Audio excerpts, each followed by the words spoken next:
Welcome back. AgriTalk host Chip Flory joining us for Chip's Corner this week. Chip, a story we first reported on the show last week. USDA announcing that they will close the southern border again to cattle imports from Mexico. That is after we detected New World Screwworm less than 400 miles from the southern border. Chip, I know you've been following this story all week. Is this something that the cattle market is still focused on?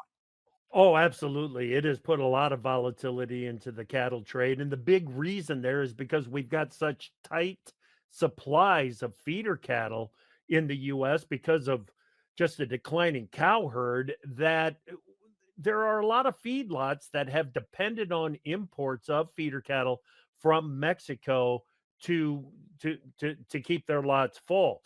Now, the thing that concerns me this week is that the coverage of the New World Screwworm has slipped outside of the ag media and it's gotten to the general media. So now we've got consumers that are taking in information about screwworm. So we had on NCBA's Tanner Bamer earlier this week on AgriTalk, and I just very simply asked him, what do consumers need to know?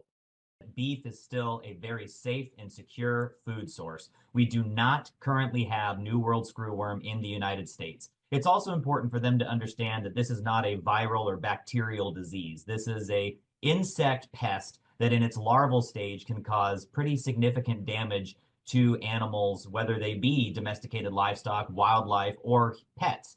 And that is, I think, something that's very useful in noting, because the tools that we use to control and eradicate insect pests look very different from those that we use to treat zoonotic animal diseases.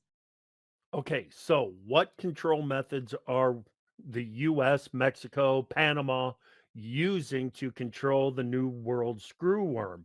They are introducing sterile flies to the wild population.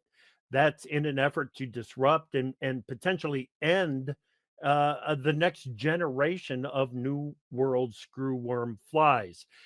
I know it might sound crazy, but it works. It's the same method that the US used in the 1960s to eradicate the pest from Texas. So it works. So, one last message to consumers.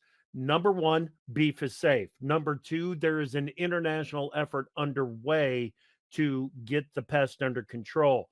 Now, some added perspective for cattlemen. Mexico's got to tighten up its southern border. It sounds like they need to keep a better check of the animals that are moving up from Central America into Mexico and do a better job of slowing down the movement of the pest.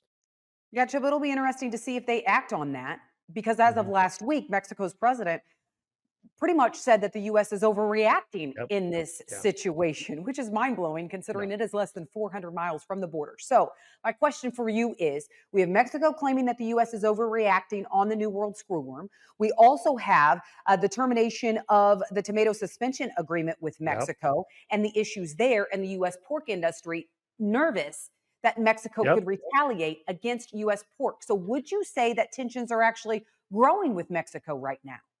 Absolutely, I would. We've had tensions over corn, GMO corn. We've got the screwworm. We've got the tomatoes.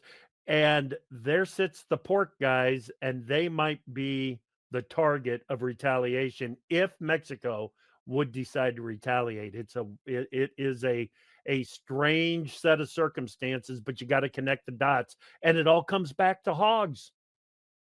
Yeah, and with the loss of China and that showing up in the latest U.S. Meat Yeah. Export Federation numbers for the month, that would definitely be a big hit if we did see Mexico retaliate. Chip, as always, thank you for that perspective. You can catch him twice a day.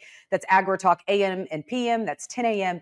and 2 p.m. for AgriTalk. Well, considering it's late July, you may think the planting season is over, but for the world record holder for corn yields, David Hula, this is actually when you should start prepping for planting next year. We're off to his Virginia farm next.